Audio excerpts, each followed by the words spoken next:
രാഹുൽ ഗാന്ധി ഒഴിച്ചിട്ട കോൺഗ്രസിന്റെ സുരക്ഷിത സീറ്റായ വയനാട്ടിലെ കന്യാംഗത്തിൽ വമ്പിച്ച ഭൂരിപക്ഷത്തോടെ ജയിച്ച് പാർലമെന്റിലെത്തിയ പ്രിയങ്ക ഗാന്ധിയുടെ ലോക്സഭയിലെ ചില നടപടികൾ ഇപ്പോൾ വിവാദത്തിനും വിമർശനത്തിനും കാരണമായിരിക്കുകയാണ്.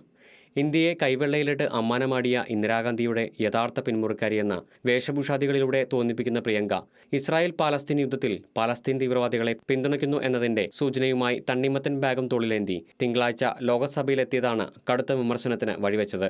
ഗാസയിൽ ഇസ്രായേൽ നടത്തിയ കടന്നാക്രമണത്തിനെതിരെ ലോക്സഭയിലെ തന്റെ കന്യപ്രസംഗത്തിൽ തന്നെ പ്രിയങ്ക ശബ്ദമുയർത്തിയിരുന്നു. അതിനുശേഷമാണ് പലസ്തീൻ എന്ന എഴുത്തും തണ്ണിമത്തനും പിന്നെ ആ രാജ്യത്തിന്റെ ചിഹ്നങ്ങളുമൊക്കെ ആലേഖനം ചെയ്ത ബാഗും തോളിലേറ്റി പലസ്തീൻ ഐക്യദാർഢ്യത്തിന്റെ നൂതന ശൈലിയുമായി പ്രിയങ്ക രംഗത്തിറങ്ങിയത്.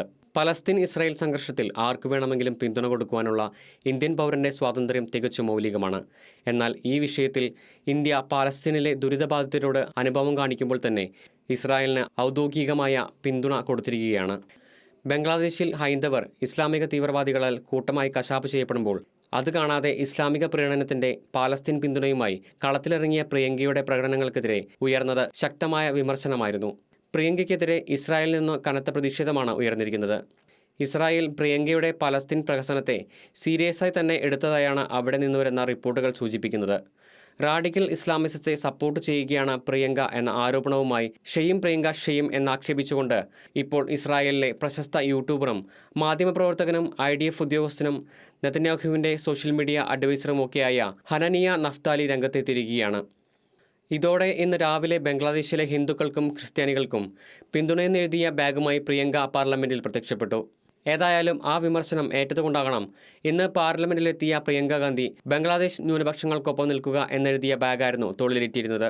പലസ്തീൻ എംബസിയുടെ ചുമതലയുള്ള അംബെദ് എൽറാസെക് അബു ജാസറുമായുള്ള കൂടിക്കാഴ്ചയ്ക്ക് ശേഷമാണ് പ്രിയങ്ക പാലസ്തീന് പിന്തുണ പ്രഖ്യാപിക്കാൻ ബാഗ് തിരഞ്ഞെടുത്തത്. കറുപ്പും വെളുപ്പുമുള്ള പലസ്തീൻ കെഫിയ ധരിച്ചാണ് പ്രിയങ്ക എത്തിയത്. ബിരിയാണി ഫെയിം നടി കനി കുസൃതിയായിരുന്നു മുമ്പ് കാൻ ഫെസ്റ്റിവലിൽ പലസ്തീനെ പിന്തുണയ്ക്കുന്നതിനായി ഇത്തരത്തിൽ തണ്ണിമത്ത ബാഗുമായി പ്രിയങ്കയ്ക്ക് മുമ്പേ രംഗത്തിറങ്ങിയത്. കോൺഗ്രസിന്റെ വക്താവായി ചാനൽ ചർച്ചകളിൽ വരാറുള്ള ഷമ മുഹമ്മദാണ് ചിത്രം എക്സിൽ പോസ്റ്റ് ചെയ്തത്. ഇന്ദിരാഗാന്ധിയുടെ നേതൃത്വത്തിൽ പാകിസ്ഥാനെ പരാജയപ്പെടുത്തിയ വിജയ് ദിവസ് ദിനത്തിൽ പോലും ഹമാസിനെ പോലെയുള്ള ഭീകര സംഘടനയെ പരോക്ഷമായി പിന്തുണച്ച പ്രിയങ്കയുടെ പ്രകടനത്തിനെതിരെ കടുത്ത വിമർശനമാണ് BJPയുടെ ഭാഗത്തു നിന്നുണ്ടായത്. അതിനോട് പ്രതികരിച്ച പ്രിയങ്ക തനിക്ക് ഇഷ്ടമുള്ളത് ധരിക്കുമെന്നും എന്ത് ധരിക്കണമെന്ന് പഠിപ്പിക്കുന്നത് പുരുഷാധിപത്യമാണെന്നുമായിരുന്നു പ്രതികരിച്ചത്. എന്നാൽ ഗാന്ധി കുടുംബം എപ്പോഴും പ്രീണനത്തിന്റെ ബാഗ് ചുമക്കുന്നു എന്ന് പറഞ്ഞ് BJP പ്രിയങ്ക ഗാന്ധിക്കെതിരെ ആഞ്ഞടിച്ചു. കോൺഗ്രസ് ആണ് പുതിയ മുസ്ലിം ലീഗെന്നുമുള്ള കടുത്ത വിമർശനവുമായിട്ടായിരുന്നു BJP MP അഹമ്മദ് മാളവ്യ രംഗത്ത് വന്നത്. ആരോപണങ്ങൾ കനത്തതോടെ പ്രിയങ്ക പലസ്തീൻ വിഷയത്തിൽ നിന്ന് ബംഗ്ലാദേശ് ന്യൂനപക്ഷത്തിലേക്ക് ചൂടമാറ്റിയത് കോൺഗ്രസിന്റെ നിലപാട് മാറ്റമാണെന്ന് ഇപ്പോൾ ചിന്തിക്കാൻ കഴിയില്ല. ശക്തമായ എതിർപ്പുകൾ വന്നാൽ പ്രിയങ്ക പാലസ്തീൻ ബാഗ് തന്നെ വീണ്ടും ഉടനെ തോളിലേറ്റുന്നത് കാണാൻ കഴിഞ്ഞേക്കാം.